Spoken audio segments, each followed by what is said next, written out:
I arrived a little earlier than the rest, not because I was overly devoted, but because I liked the silence before the office woke up. The slow hum of servers booting, the soft drip of coffee in the pantry, a rhythm of its own, cold but familiar. I opened the terminal and reviewed the logs from the night before. A few minor alerts from the West cluster, one data timeout error in the European batch, all noted and resolved quietly, with just a few commands. No fireworks, no applause. Just a system still running, exactly as it should. I sent an internal report through Slack. No one read it. No one asked. People were used to things just working. They believed the system ran on its own, fueled by its own stability. I sat there, typing up a few new lines of documentation. Writing out of habit, fully aware no one would read it. What I left behind was always clear, logical, easy to understand, yet invisible. It was a normal morning, except I didn't know it would be my last one as part of this place. I'd grown used to no one reading the documentation I wrote, no one truly grasping what I had built. But I was never naive enough to believe the system I created would always be treated fairly, and so I prepared. Starting in year 8, I quietly wrote a protective layer deep within the core logic, a short, discrete script that didn't destroy anything. It didn't erase data. It didn't crash the system. It simply made the entire platform stop listening if it sensed control coming from the wrong hands, a kind of artificial heartbeat coded to detect who was truly in charge. If it recognized a stranger, it would turn away, pretending to operate as usual, while quietly refusing to cooperate at a deeper level. No one knew it existed. It couldn't be found in audit logs. Because it didn't trigger errors, it only made things slow, quiet, imprecise, and gradually unstable. I didn't do it out of revenge. I did it because I knew, someday, someone like Derek would walk in and believe the dashboard was the whole system. But I knew better. The dashboard was just a mask. The real core lived underneath, and that foundation belonged to me. I wasn't expecting anyone to defend me, but deep down, I still hoped for one look, just one, that saw me as a human being, not a malfunction to be removed.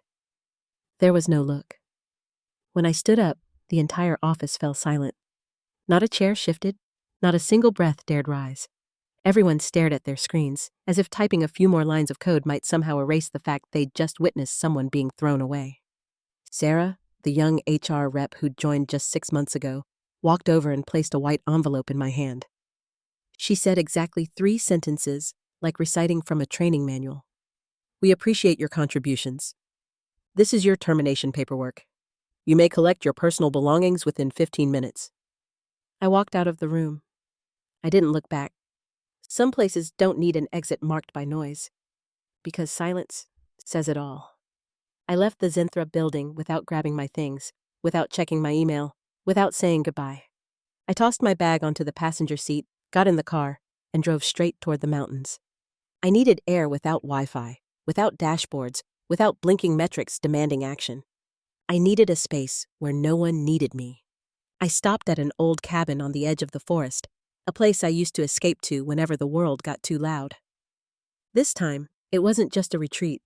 It was the edge of an old life, and maybe the threshold of something else. I made myself a Negroni, cracked the window to let the mist roll in, kicked off my shoes, and sank into the couch. No more meetings, no more urgent calls, no more logs to review. For the first time in 14 years, I sat in silence and didn't feel guilty for doing absolutely nothing. And that was when I started to remember that I, too, was human. I was still sitting by the old wooden window, half a drink in my hand, when the system began to let out faint groans. Sounds no outsider would ever notice. The first issue came on Saturday morning, a 404 error on the fulfillment dashboard. Rare, but not unusual. Everyone assumed it was just a delayed sync from the staging server. Then came a 6-hour delay in the European delivery logs, which threw the inventory data out of alignment. And finally, a batch of domestic West Coast orders disappeared completely. No one knew where they'd gone. I didn't learn all of this right away, but I knew the sound of my system when something was off, even from a distance. That sound had started humming in the background. When I finally checked my phone on Sunday evening, Dozens of messages filled my old Slack workspace. Anyone seeing weird behavior in batch 238? Fulfillment trackers returning negative values. Naomi, just wondering, do you happen to have the latest structure doc saved anywhere? I didn't answer, because I knew this wasn't panic, at least not yet. It was simply people who didn't understand the system, trying to rationalize something they thought was just a glitch.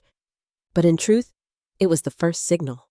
I read the anxious messages stacking up on my screen and already knew what was coming next. As expected, no one looked toward the system core. No one questioned access layers or deep-level authentication. Instead, they searched for causes outside the system. Maybe it was a VPN issue? Maybe the warehouse team reset something incorrectly? Or maybe Comcast dropped a few packets? The way they pointed fingers was all too familiar, like a song stuck on repeat every peak season. Blame the network. Blame legacy configs. Blame everything, except the truth. No one mentioned me, and if someone did, they dismissed it, like closing an annoying pop-up window. I didn't hold it against them. Denial is instinctive when we're staring at a truth we're not ready to face. They believed the system just needed time to rebalance itself. That my absence was temporary, a gap easily filled. But what they didn't know was this. I wasn't temporary. I was the long-term memory they had just erased, and everything that remained was already waiting to collapse. Monday always started slow, but this time, the rhythm never picked up. By 8 a.m., 4 distribution centers, Phoenix, Dallas, Chicago, and Atlanta, all reported connection failures. The system interface still showed green. Dashboards continued to load. No error messages appeared, but orders weren't being processed. Shipping commands remained stuck in queue. The system looked alive, but nothing was coming through. Like a heart still beating, but no longer pumping blood. I pictured the office holding its breath. Engineers checking the main dashboards. Junior developers switching between terminals and Slack threads. No one saw a clear error, because technically, there wasn't one. The system hadn't broken. It had just stopped listening. The CTO was in Aruba, 2 weeks off after the IPO. Engineering was being led by Rahul, a cautious but slow developer with just 3 years of experience. I'd once shown him how to run a rollback without corrupting sync packages, but now, there was no one left to ask. I wasn't there, but I could see it all. Ping commands going unanswered, dashboards lagging by seconds, then minutes, then data disappearing entirely. And among everyone present, not a single person realized. The system was simply waiting for a familiar hand to return. And just as I expected, Derek responded in the worst possible way. He panicked, not the rational kind, but the raw, desperate kind that comes from fear of losing control. Within 10 minutes of no one finding the issue, he screamed on Slack in all caps, "Reboot everything! Now!" One command, a single verdict, and the entire system was rebooted, as if he were restarting a laptop with a frozen browser. But our system was nothing like that. There were real-time session caches, thousands of open sync chains, commands mid-process, stuck between hashing and mapping, and when Derek ordered that reboot, all of it shattered. Session data wiped before it could be written. Index files misaligned. Shipping commands scrambled across addresses. Worst of all, the automatic backup was overwritten by the very same corrupted instance that had just been reset. I didn't need to be there to know what happened next. I'd sat with that system for 8 years. I knew how fragile it could be without the right guidance. And Derek, temporary CEO or not, had never touched the core. Never understood the sediment layers beneath the illusion of everything's working fine. I watched in silence, but inside, I knew. They had just smashed their own heart with their own hands. Less than an hour after the reboot, the first calls began flooding the help desk. A driver in Dallas was screaming because an order that didn't exist in the app had somehow shown up at the warehouse door. A supervisor in Chicago panicked as thousands of shipments vanished from the delivery queue. And in Phoenix, an employee discovered that hundreds of addresses had been swapped. Small glitches, seemingly isolated, began cascading like dominoes. Clients started calling to cancel contracts. A frozen food company sent a warning email. Their delivery arrived 3 hours late. Everything had thawed. A hospital in Atlanta threatened to sue after emergency medical supplies were sent to a coffee shop. I read the internal status update, and my chest tightened. Not because I felt vindicated, but because I had seen it coming, and no one had listened. Derek was spiraling in a crisis meeting. He yelled at Rahul, then at Jenny, the logistics scheduler. But none of them were the root cause. The real disease started with that one reckless decision: wipe everything and hope the system would magically restore itself. No piece of code survives fire and ash. And now the system errors had left the servers behind. They had names, addresses, real people shouting on the receiving end of every mistake. I was no longer part of their world, but deep inside, I knew. Every drop of sweat I once poured into building that system had now turned into someone else's tears. I thought I was ready for whatever came next. But what was unfolding at headquarters went far beyond even my worst expectations. I received a leaked audio clip from my old engineering team, an emergency meeting at 9 a.m. Derek's voice was almost a scream, thick with both fear and anger. He demanded to know who had written the system core, who was responsible for the collapse. Rahul, the acting CTO, stayed quiet, mumbling that we've touched something we weren't meant to. Jenna, a young engineer I had mentored years ago, spoke quietly in the recording. Naomi's the only one who can fix this, she warned us. Derek immediately dismissed it. He blamed the engineering team, called them incompetent, and threatened to clean house. At the same time, another leak appeared, this time from legal. The legal team was now receiving a flood of claims from partners, including the largest healthcare system in Oregon. One line in particular sent a chill down my spine. Risk of class action lawsuit, critical error involving patient data. I froze. This was no longer about systems, this was about lives, and still, they refused to say my name.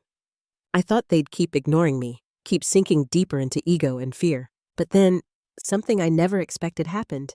An internal email leaked, not from the tech team this time, but from the primary shareholder group, Morrow Holdings. The subject line was cold and sharp. Urgent board meeting requested, executive restructure. I didn't know who had forwarded the email to me. Maybe someone from the past, or maybe someone who simply wanted to see fairness restored. But I remember the message clearly. Stock has dropped 19% in just 48 hours. Confidence from 5 key strategic investors is wavering. We can no longer watch this company fall apart because of pride and poor leadership. I stared at the signature at the bottom. Charles Ellison, chairman of the board, Morrow Holdings. Charles was one of the few people who had ever believed in me when I was CTO. He rarely spoke much, but I always knew. He was watching everything. Just minutes later, another call came through. It was Sandra Trask, the board secretary. Her voice was brisk and firm. Naomi, Charles would like to speak. Tonight. I clutched the phone, my hands trembling. Maybe, for the first time in so many months, I was finally being heard. The call that evening felt almost ceremonial. Charles Ellison didn't speak much. He was never one for small talk. His voice was just as I remembered, steady, slow, carrying a kind of authority that didn't need to raise itself to be heard. Naomi, he began, I need you to come back. I froze. My hands gripped the phone so tightly they turned white. Outside, the hum of the air conditioner was steady, but inside me, a storm was roaring. The company is spiraling, Charles continued. Derek isn't capable. The systems are failing, customer trust is unraveling, but more importantly, the people who remain, they need someone real to lead them. I sighed. Charles, I'm not sure I can go back there. You know how they treated me. He paused for a moment, then said, I know. I stayed silent too long. But this time, I'll stand with you. Not because you're the only option, but because you're the only one who ever truly cared about the mission. That was when I realized this wasn't just a job offer. It was a chance to reclaim what had been taken from me. A chance to prove to myself that I was never expendable. I returned on a Monday morning. There was no press release, no official announcement, just a short internal email from Charles to the executive board. Naomi is appointed interim CEO, effective immediately. As I walked down the hallway, the office seemed to freeze. People who once avoided looking at me now stood up awkwardly, some pretending to be busy, others forcing polite smiles. But the moment that caught me off guard was Jenna. the young analyst, walking straight up to me, taking my hand and saying, "I've been waiting for this day for so long." I couldn't hide the emotion welling up inside. It wasn't about getting power back. It was about realizing I had never truly been alone. There were still people who believed in me, believed in what we had built. When I entered the executive boardroom, the same room that had once witnessed betrayal, backroom deals, and power struggles, Derek was already seated. His face was composed, but his eyes betrayed something else, unease. I took my seat at the head of the table, scanned the room, and spoke. "We're not starting with blame," I said. "We're starting with the truth. The system is falling apart. Trust is broken. But if any of you still believe in the mission we once had, then let's begin again, starting today." Silence. Then Jenna clapped. Then someone else. Then the whole room. I hadn't just returned. I had come back with purpose, and this time, I wasn't going to let anyone tear that apart. From the first few days, Derek kept up the performance. Calm, composed, pretending to still be in control. But I could see it in his eyes. He no longer burned with certainty. In meetings, he didn't interrupt me like before. Instead, every time I made a decision, he'd stay silent, or give a slow, reluctant nod. I used to think he didn't know how to feel fear. But now, it was obvious. It was eating him alive. I heard from Jenna that after our first leadership meeting, Derek smashed a glass in the break room. Soon after, anonymous messages started showing up, accusing me of manipulating Charles to reclaim the role. I didn't respond. I didn't need to, because I knew Derek was starting to fracture. Men like him, arrogant, hungry for power, only turn to shadows when they start fearing the light. And I didn't feel triumphant about it. I felt sad. Deep down, I had once believed Derek could have been better if he hadn't let ambition take the wheel. But now it was too late. The cracks had formed, and I knew it was only a matter of time before he broke. After that meeting, I knew I couldn't rely on speeches alone. If I truly wanted to win the company back, not just the title, I had to understand what had rotted it from within. I called Charles. Charles wasn't someone who got emotional easily. In his early 50s, he was the kind of man who trusted only numbers.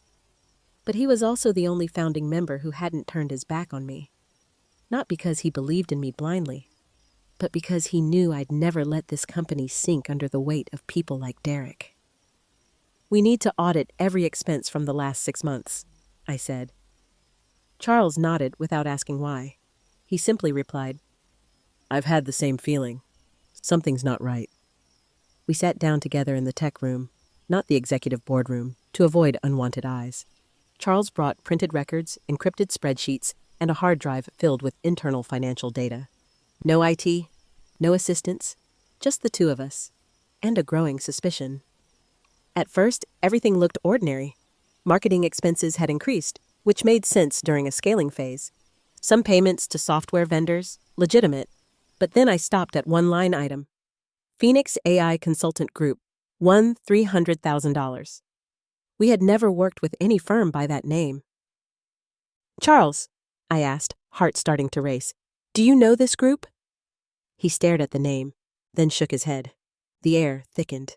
I could feel it. We had touched a thread, and something told me, if we pulled it, we wouldn't just find corruption. I couldn't look away from the name, Phoenix AI Consultant Group. It was completely unfamiliar.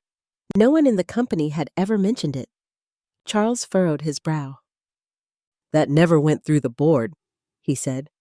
"I've never seen any approval for it." We rechecked all the senior management meeting minutes from the past 6 months. Nothing. Phoenix had never officially existed on any record. I decided to reach out to Logan, my cousin, and the only person outside my family I trusted with my life. Logan was a cybersecurity specialist who once worked for the government. He was quiet, his demeanor always as still as winter lakes, but his mind, razor sharp. When I placed the hard drive in his hands and asked, "Can you trace who's behind this company?" Logan just gave a subtle nod. "Give me 24 hours, but you should brace yourself." Meanwhile, Charles and I continued scanning other suspicious payments. Another name popped up, Harper and Ridge, a private law firm paid nearly $1 million over 3 months, all under strategic legal consulting. But when I called, the receptionist said, "Sorry, we have no record of a Naomi or any client under Charles Cole Foundation." A warning bell rang in my head. Someone was hiding things very well, and they had help from outside. Systematic. Coordinated. That night, while I was buried in more files, Logan called. His voice was low and direct. "I traced it. Phoenix is a shell company, registered in Delaware. The official account holder is Lucas Cole." I froze. Lucas? Derek's younger brother. A chill ran down my spine. This wasn't just financial misconduct anymore. It was a network, built on blood ties, and possibly betrayal. I was still shaking when I stepped into the private meeting room where Charles was waiting. The door clicked softly behind me, but inside my chest, it sounded like thunder. I stared at him for a long moment. Charles, the man who had been my first love and who had stood by me through the fight to take back the company. Yet Lucas Cole's name kept ringing in my head like an endless warning. "Charles," I began, forcing my voice to stay calm. "Do you know what Lucas is up to?" He paused, brow knitting slightly. "Lucas? Derek's younger brother? I know he's been in Europe managing some small investment funds. Why?" I pushed a folder across the table. "Phoenix AI. It's registered in Lucas's name. That's where the black fund is flowing." I didn't accuse him outright, but my eyes betrayed my doubt. "Are you involved, Charles?" He looked up at me. There was no anger, no wounded pride, only a deep, quiet sadness. "Do you think I'd do that, Naomi?" His voice was low, as if something had lodged in his throat. I didn't know how to answer. Part of me wanted to believe him, but after everything we'd been through, suspicion had worked its way into my bones. "It's not that I don't trust you," I whispered. "It's that I can't trust anyone anymore." Silence stretched between us. Then Charles rose and walked slowly toward me. "I understand. If I were you, I'd be suspicious too." He pulled a USB drive from his jacket. "This contains the full history of emails and internal files I handled, including the closed meetings Derek invited me to and which I refused. If you want to check." I took the USB. I said nothing. In that moment, I realized trust had been cracked, but not broken. And in the middle of the storm, Charles was still the one reaching for my hand, if I could summon the courage to take it. After that night, I no longer trembled. I had weathered the shock, faced the darkness inside me, and now I was ready to step into the light. But this time, I would be the one in control. The board meeting was held in the large hall on the 24th floor, where the company's life or death decisions were decided. I had always sat on the sidelines before, questioned, treated like the survivor rather than the successor. But today, I walked in with the calm of someone who knew how it would end, and with every card in my hand. Derek sat at the head of the table in a perfect suit, his confident smile suggesting he was pulling invisible strings. He didn't even bother to glance my way when I entered. I waited until the middle of the meeting, when he began to present the better-than-expected figures and talked about an expansion strategy in Eastern Europe, the same region Lucas Cole conveniently oversaw. "Excuse me, Derek," I cut in. "There's something that needs clarifying." The room turned to look at me. I stood, switched on the projector, and displayed bank statements, internal emails, and forged contracts that Charles had helped extract. Everything had been laid out meticulously. "Phoenix AI, the shell company registered to Lucas Cole, received nearly $8 million from the emergency fund you approved, and as you all know, Phoenix AI does not legally exist in any market." Derek's face drained of color, a beat of hesitation, then a strained laugh. "Are you accusing me based on illegally copied documents?" I didn't back down. "I'm asking the board to suspend your duties while an independent investigation is conducted." A senior director nodded, another quietly took notes, and I, for the first time in my life, felt heard. I was still shaking when I stepped into the private meeting room where Charles was waiting. The door clicked softly behind me, but inside my chest it sounded like thunder. I stared at him for a long moment. Charles, the man who had been my first love and who had stood by me through the fight to take back the company, yet Lucas Cole's name kept ringing in my head like an endless warning. "Charles," I began, forcing my voice to stay calm. "Do you know what Lucas is up to?" He paused, brow knitting slightly. "Lucas? Derek's younger brother?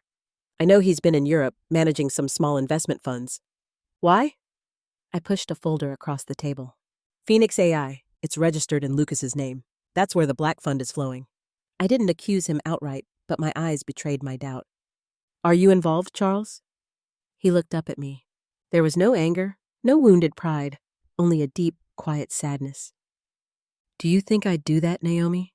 His voice was low, as if something had lodged in his throat. I didn't know how to answer. Part of me wanted to believe him, but after everything we'd been through, suspicion had worked its way into my bones. It's not that I don't trust you, I whispered. It's that I can't trust anyone anymore. Silence stretched between us. Then Charles rose and walked slowly toward me. I understand. If I were you, I'd be suspicious too. He pulled a USB drive from his jacket. This contains the full history of emails and internal files I handled, including the closed meetings Derek invited me to and which I refused. If you want to check, check. I took the USB. I said nothing. In that moment, I realized trust had been cracked, but not broken, and in the middle of the storm, Charles was still the one reaching for my hand, if I could summon the courage to take it. After that night, I no longer trembled. I had weathered the shock, faced the darkness inside me, and now I was ready to step into the light. But this time, I would be the one in control. The board meeting was held in the large hall on the 24th floor, where the company's life or death decisions were decided. I had always sat on the sidelines before, questioned, treated like the survivor rather than the successor. But today I walked in with the calm of someone who knew how it would end, and with every card in my hand. Derek sat at the head of the table in a perfect suit, his confident smile suggesting he was pulling invisible strings. He didn't even bother to glance my way when I entered. I waited until the middle of the meeting, when he began to present the better-than-expected figures and talked about an expansion strategy in Eastern Europe, the same region Lucas Cole conveniently oversaw. "Excuse me, Derek," I cut in. "There's something that needs clarifying." The room turned to look at me. I stood, switched on the projector, and displayed bank statements, internal emails, and forged contracts that Charles had helped extract. Everything had been laid out meticulously. Phoenix AI, the shell company registered to Lucas Cole, received nearly $8 million from the emergency fund you approved. And as you all know, Phoenix AI does not legally exist in any market. Derek's face drained of color. A beat of hesitation, then a strained laugh. "Are you accusing me based on illegally copied documents?" I didn't back down. "I'm asking the board to suspend your duties while an independent investigation is conducted." A senior director nodded, another quietly took notes, and I, for the first time in my life, felt heard. I thought that once I exposed the truth, things would settle back into place. But I had seriously underestimated someone like Derek Cole. Just 3 days after the board meeting, an unexpected article appeared on a major tech news site. The headline stopped me cold. "Naomi Bennett, Chief Engineer's Dark Secret, the woman behind the 2022 security breach?" They dug through my past, magnified minor technical mistakes, twisted internal emails, and even hinted that I was connected to a former employee's firing for a data leak. The things I'd spent a year trying to overcome were dragged into the light as if they were permanent stains I could never wash away. I knew immediately where it came from. Derek had media connections, and with the resources at his disposal, it was easy to steer a smear campaign. But what hurt most wasn't the false story. It was the suspicious looks from people who used to trust me. A former colleague messaged, "Are you okay? I don't believe what they're saying, but why aren't you speaking up?" I read that line again and again. Why wasn't I speaking up? Because I believed the truth would speak for itself. Because I thought action would be more powerful than words. But now my silence had become an excuse for others to weave their lies. For a moment, I wanted to collapse. I wanted to run away. Then I looked at myself in the mirror. Not the frightened eyes of someone backed into a corner, but the eyes of a woman who had survived everything and who knew there was no turning back. I'd assumed Derek was my greatest enemy. It turned out my deepest pain came from my own family. That night I came home earlier than usual. In the living room, my 3 brothers were already seated. The air felt heavy, as if they were waiting to step in and handle an emergency. Kevin, my eldest, spoke first. His tone was calm, but his eyes held deep worry. "You should step away from this, Naomi. You're dragging yourself into a fight with no way back. I don't want to see you get pulled into public revenge like this." I forced a bitter smile. My throat tightened. "You think I'm taking revenge? This is the truth. It's what I must do to protect my name." Adam, the middle brother, cut in, more tense. "Have you thought about the family? Those articles? They're not only attacking you, Naomi. Mom's been called into work to explain herself, and Dad's hearing whispers from old colleagues." I looked at Luke, the youngest, hoping at least he'd stand with me, but Luke avoided my gaze and said softly, "You promised you wouldn't let work break our family again." A choking feeling rose in my chest. I had never felt so alone in my own home. "All I'm doing is for justice, for the truth. Should someone have to be silent forever because they're afraid their family will be affected?" I tried to keep my voice steady. Kevin put a hand on my shoulder. "We're not blaming you, but you have to understand, if you go too far, we get pulled in with you. Sometimes courage needs to be measured with love." I couldn't find more words. I quietly withdrew my hand from his and walked toward the stairs. For the first time in my life, I watched my family take the other side. After the tense confrontation with my brothers, I didn't sleep a single minute that night. But if they thought I'd back down just because I was misunderstood, then they didn't know me at all. Time wasn't on my side. Derek had seized control of the narrative. Fabricated articles, doctored images, vicious comments. His campaign was spreading like a virus, and I couldn't just sit back while he painted me as the ambitious traitor who turned on her family. No, I needed a counterstrike, precise, undeniable, and perfectly timed. I dug through every email, financial record, and internal meeting transcript from the past 2 years. It took nearly a week, but I finally found what I was looking for. A recording Derek never realized had been saved. His own voice admitting to a plan to seize the CEO role by convincing the board Naomi was too soft, too emotional to lead a financial empire. He wasn't alone. The voices of several senior shareholders, men who used to dine with my father, were on that tape too. But I knew if I released the evidence in a messy, haphazard way, it would be dismissed. I needed to make it irrefutable. And more importantly, I had to release it at the exact right moment. So I called Rachel, a respected TV journalist and an old friend from college. "Are you sure about this?" Rachel asked. Her voice carried doubt, but her curiosity was piqued. "I'm not just sure. I need you to air it during your live broadcast on Friday night. That's when the company holds its annual shareholders meeting. I want the entire board and every investor to hear the truth. Together." Rachel paused, then nodded slowly. "All right. But Naomi, once this goes live, there's no turning back." I closed my eyes and took a deep breath. I don't need a way back. I just need a way forward. The morning of the shareholders meeting, I woke up with a strange feeling. Not anxiety, not confidence. It was a calm before the storm. Rachel had confirmed the recording would air at exactly 8 p.m., right as Derek planned to deliver his leadership performance report. Everything was lined up for a surgical strike. But then, something I never expected happened. Around 10 a.m., as I was reviewing slides alone in my office, the door creaked open. I looked up and froze. It was Liv, my youngest sister, the one who vanished after our parents' funeral. She looked the same. That pale skin, those eyes that always seemed to be hiding something. But there was something different now.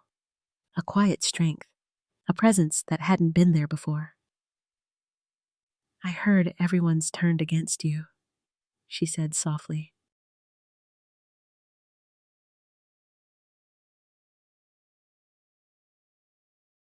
I've stayed silent for too long. I couldn't move. I wasn't sure if she had come to stand with me or to throw one more stone. But then she stepped forward and pulled a small hard drive from her jacket. "This holds all the files Dad kept hidden. No one else knew they existed, only me. Letters, recordings, journals, even a note from Dad telling his doctor that you were the only one he truly trusted to run the company." My breath caught. My hands began to tremble. "Liv, why now? Why are you bringing this to me now?" She looked at me, her eyes glistening. "Because I used to think you took everything for yourself. But now I see. You were just trying to protect what was meant to belong to all of us. I sat there, next to Liv, eyes fixed on the laptop screen. One by one, our father's files came to life. Audio clips where he mentioned my name. Journal entries filled with unwavering trust in me during his transition planning. Each line felt like a dagger, not because it hurt, but because, for the first time, the truth had a voice. I called a private meeting with my 3 brothers.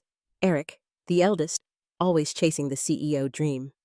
Jason, the sharp thinker, but easily swayed. And Ethan, the quiet one, but deeply perceptive. Liv stood beside me as they entered the room. I turned on the laptop, opened one of Dad's final letters, and passed it to each of them. Silence fell like a curtain. Their expressions shifted, first doubt, then disbelief, and finally, quiet reckoning. Eric spoke first. This could just be Dad's personal musings. It doesn't mean he wanted you to lead. I opened my mouth to reply, but Liv stepped in. I was the one who backed everything up. I personally recorded the session when Dad spoke to his doctor at the hospital. He said, "Naomi is the only one who truly understands how this system works. Don't let ambition destroy what we built." Jason stepped back, murmured that he needed time to think. Ethan came forward instead, placed a hand on my shoulder. "If this is real," he said slowly, "then you deserve to be heard, and I'm sorry for staying silent so long." I nodded, my throat tight with emotion. Not because I had won anything, but because, at last, the fractures in this family had a chance to begin healing. But I knew this was only the beginning, because out there, Derek was still rehearsing his victory speech. And tonight, at exactly 8 p.m., everything was about to turn. 8 p.m. The auditorium shimmered under star-like lights, casting a glow over the grand stage set at the center of the firm's main hall. Journalists packed the front rows. Employees from regional branches tuned in via livestream. Every detail had been polished to perfection. Derek Cole's unofficial coronation was about to begin. I sat in the audience, flanked by Liv and Ethan. My heart pounded like a drum inside my chest. In my hand, a small remote, one button. That was all it would take. Derek walked out. His tailored gray suit clung perfectly to his frame. His eyes swept the crowd with smug assurance.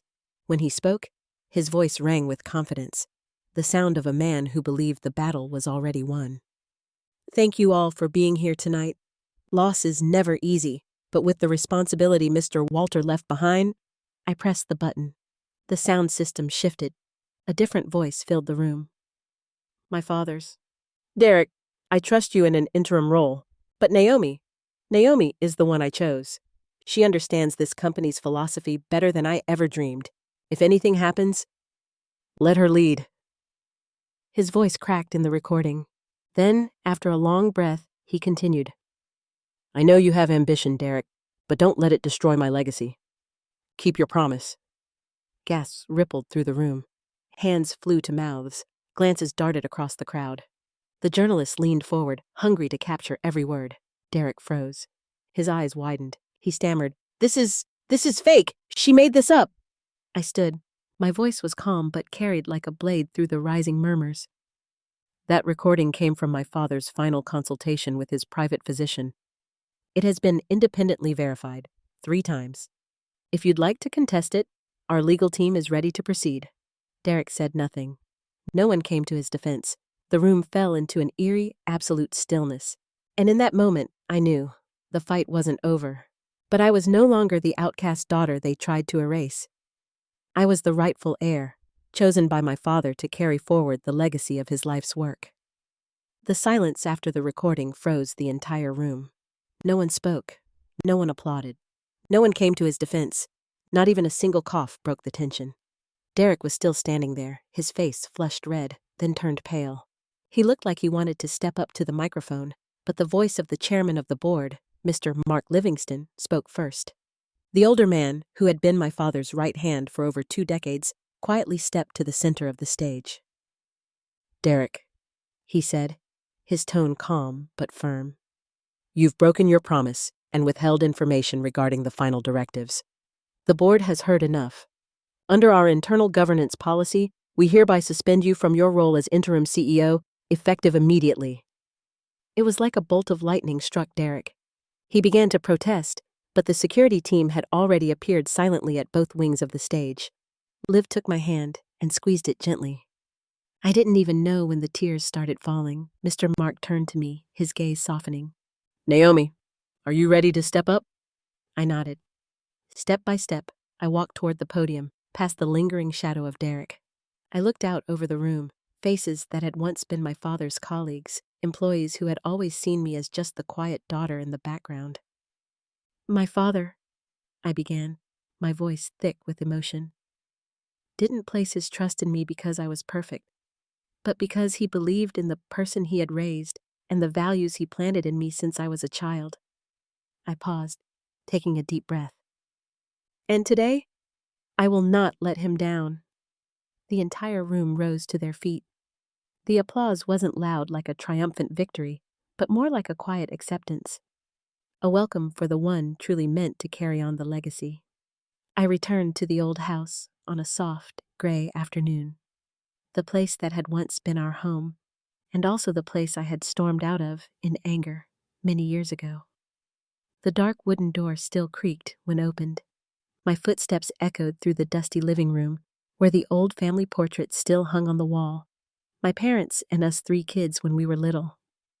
I stood silently, looking at that photo for a long time. My father's smile in that picture made my heart ache.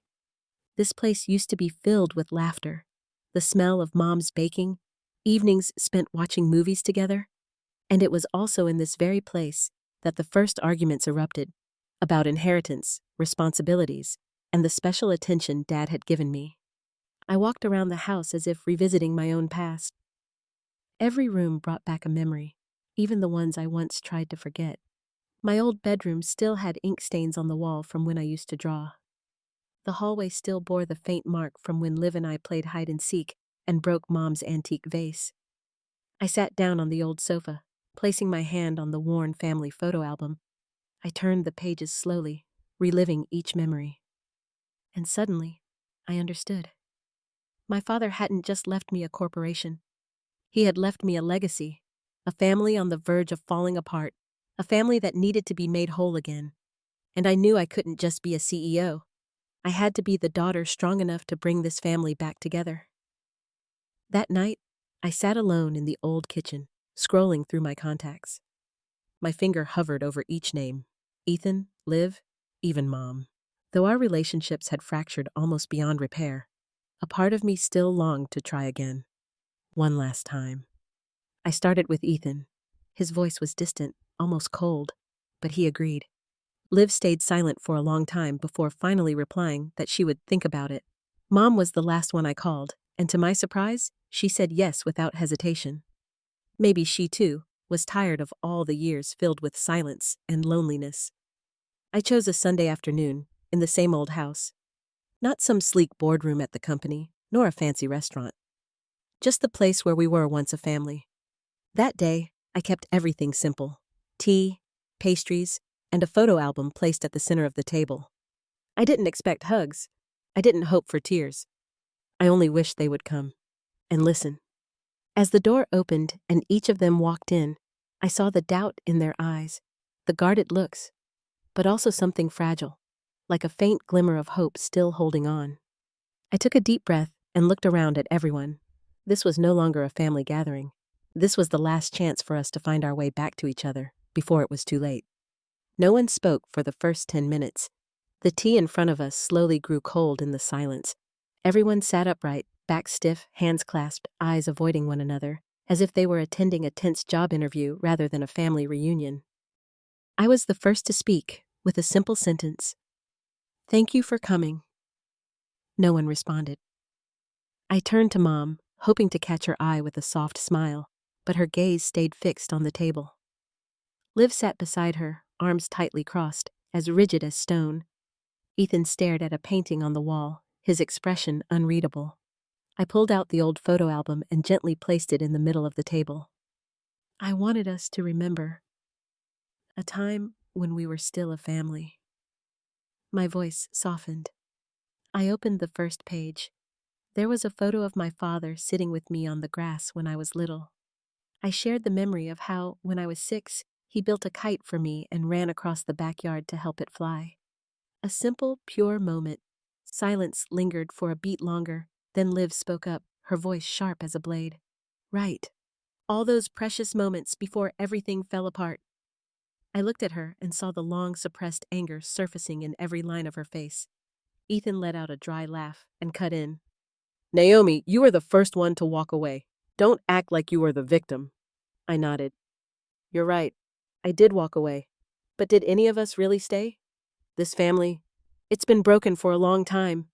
My mother suddenly drew in a sharp breath, as if my words had pierced something buried deep within her. Don't blame them, Naomi, she whispered. We were all at fault, but no one wanted to admit it. Her words were like a spark, igniting a wave of emotions that had been bottled up for far too long.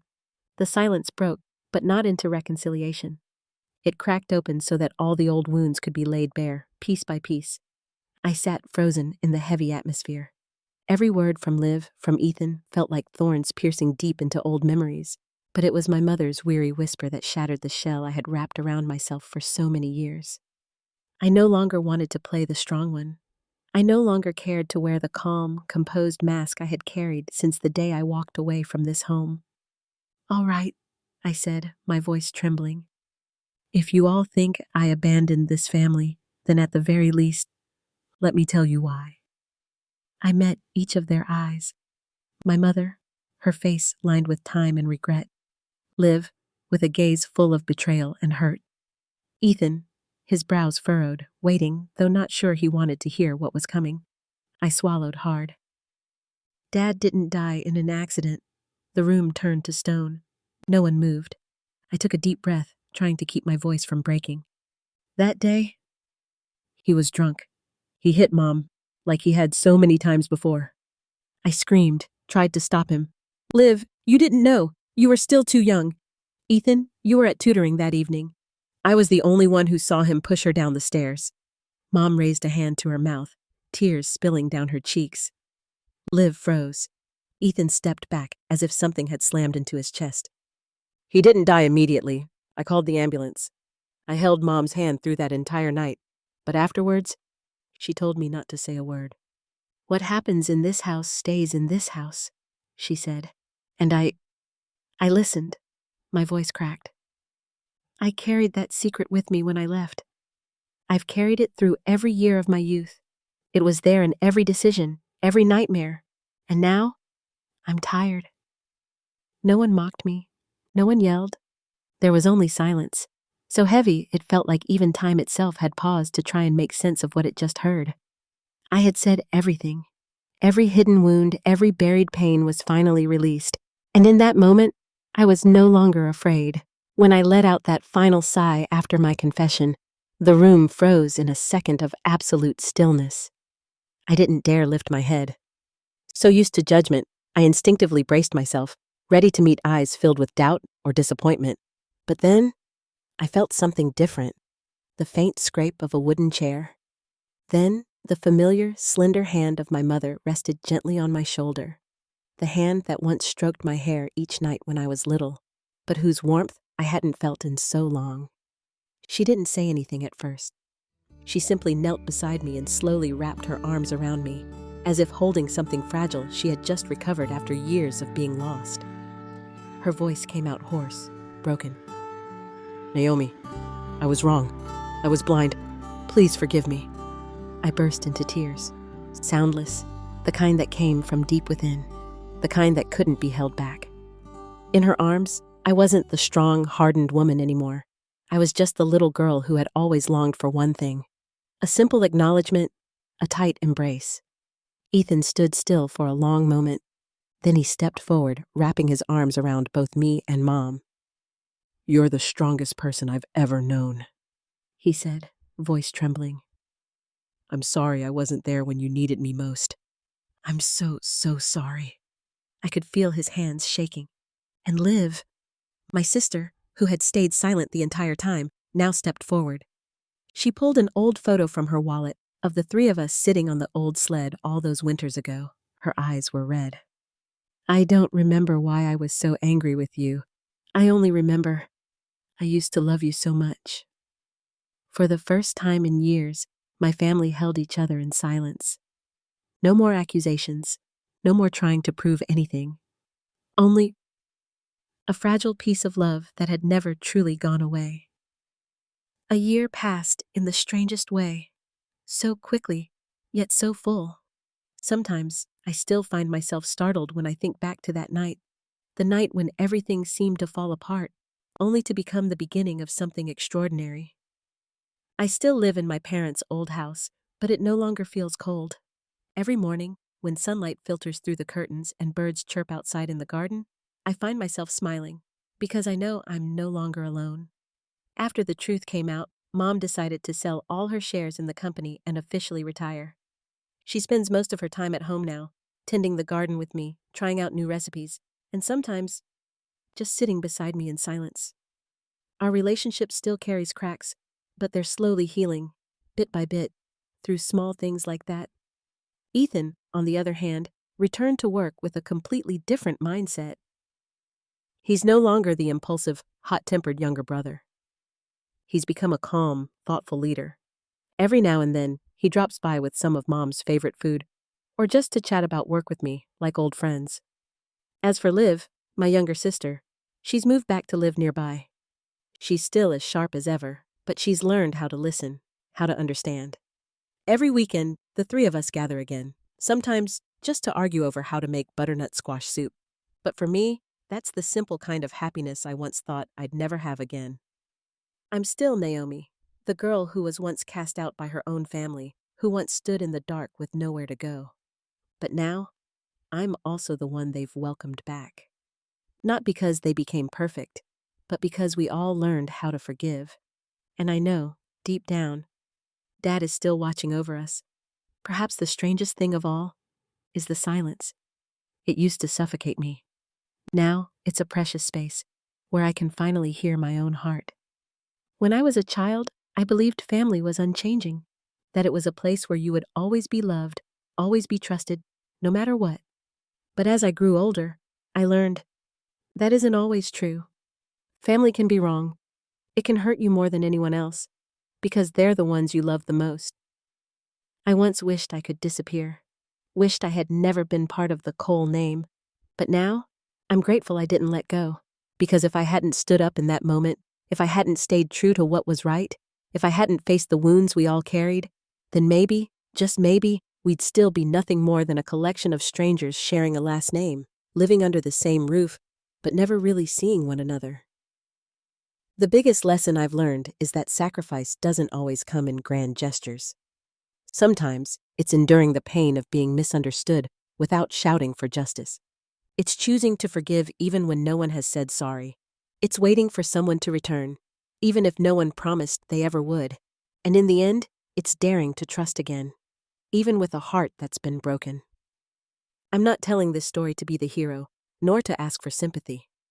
I tell it because I believe someone out there is going through the same pain, feeling abandoned by the very people they call family. If you're in that darkness right now, I just want you to know, the light doesn't always come from outside. Sometimes it rises quietly, from within you, small, flickering, but just bright enough to lead an entire family back home. A few weeks later, something felt different in our home. It wasn't the furniture or fancier meals. It was the way people started to look at each other a little longer, listen a little more closely, and hold their hugs just a bit tighter before letting go. My grandfather, my dad's father, had moved in with us. For the first time in years, I saw him without the rigid demeanor of a man who once ran a corporation. Instead, there was a quiet humility in the way he looked at me, as if he was learning how to apologize, not through words, but through hesitant gestures and sincere eyes. Derek stepped down from the executive board and took on an advisory role. On his own initiative, he launched a scholarship fund named after my mother, the Clara Foundation, for women who had suffered but found the strength to rebuild their lives. I had never seen my brother so quiet, nor so committed to anything that wasn't a boardroom meeting. Rebecca and I, after everything, were still very different people. But instead of avoiding her, I learned to invite her out for coffee, to share little stories about Mom and the things she used to teach us. For the first time, I saw Rebecca's eyes well up when I told her that Mom once cut up her own wedding dress to make my graduation gown. And me? I stepped away from the leadership role, but not from the family. I started to write. I wrote everything, about what happened, about the pain, and about the healing. Not to blame anyone, but to make sure no one would ever have to go through it alone. Just like Mom used to tell me when I was little. If you can't light up the whole room, start with a single spark. A strong enough spark will spread. I hope this story is a spark. That winter passed slowly, as if time itself was learning how to heal. On a rare sunny afternoon in January, I sat alone in the backyard, the garden where Mom once loved to plant lavender. Her voice was gone, her presence too, but I could feel something still lingered. It was as if her love had seeped into the wind, into the soil, and into the lives of the children she raised. Once, Mom told me, "Family isn't a perfect place. It's a place where you're allowed to fall apart and be pieced back together with love." I never truly understood that sentence until now. I used to think I was strongest when I stood on a stage of power, making decisions that could steer an entire corporation. But as it turns out, true strength lies in forgiveness, in stepping back, in admitting that sometimes you too were wrong. We almost lost each other chasing our own ideals, forgetting one simple truth: family doesn't need a winner. It only needs the ones who still want to come home. If Mom were still alive, I think she'd smile. A gentle smile, with eyes full of quiet understanding. She wouldn't need to say, "I'm proud of you." I'd know it from the way she squeezed my hand just a little tighter when walking past. Now, our dinners may not always be full, but we look at each other differently. Not as rivals in power, but as survivors of a storm, left with only one thing worth protecting: each other. The greatest lesson I've learned in this life isn't written in any book. It's the one Mom whispered to me during a nap when I was still a child. When you no longer know where to go, come home. And I did.